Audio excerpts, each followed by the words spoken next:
ನಮಸ್ಕಾರ ಎಲ್ಲರಿಗೂ ನಮಸ್ತೆ ಕರ್ನಾಟಕ ಯೂಟ್ಯೂಬ್ ಚಾನಲ್ಗೆ ಸ್ವಾಗತ.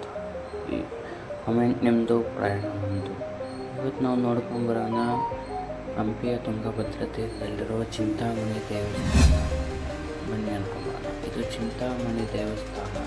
ಇಲ್ಲಿ ರಾಮ ಲಕ್ಷ್ಮಣರು ಮತ್ತು ಸುಗ್ರೀವ ಜಾಂಬವಂತರು ಇಲ್ಲಿ ನೆಲೆಸಿದ್ರು. ಇಲ್ಲಿ ಯಾಕಂದರೆ ಇಲ್ಲಿ ವಾಲಿಯ ರಾಜ್ಯ ಇತ್ತು. ಈ ಯುದ್ಧ ಪ್ರದೇಶ ಆಗಿತ್ತು. ವಾಲಿಯ ರಾಜ್ಯದ ಟೈಮಲ್ಲಿ ಆ ಯುದ್ಧ ಪ್ರದೇಶ ಆಗಿತ್ತು. ಆದರೆ ವಾಲಿಗೂ ಸುಗ್ರೀವಾಗೂ ಜಗಳ ಆಗೋ ಟೈಮಲ್ಲಿ ಈ ಜಾಗದಲ್ಲಿ ಅವರು ಪ್ಲ್ಯಾನ್ ಮಾಡ್ತಾಯಿದ್ರು, ಯಾವ ಥರ ವಾಲಿಗೆ ಸಂಹಾರ ಮಾಡಬೇಕು, ಸುಗ್ರೀವರಿಗೆ ಯಾವ ಥರ ಬಚಾವ್ ಮಾಡಬೇಕು, ಅವ್ರ ರಾಜ್ಯ ವಾಪಸ್ ಯಾವ ಕಡೆ ಕೊಡಬೇಕು ಅಂತ.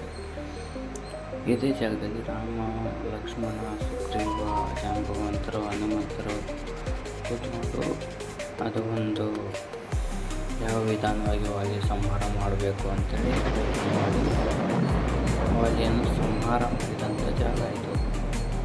ಇದನ್ನು ಚಿಂತಾಮಣಿ ದೇವಸ್ಥಾನ ಅಂತ ಕರೀತಾರೆ.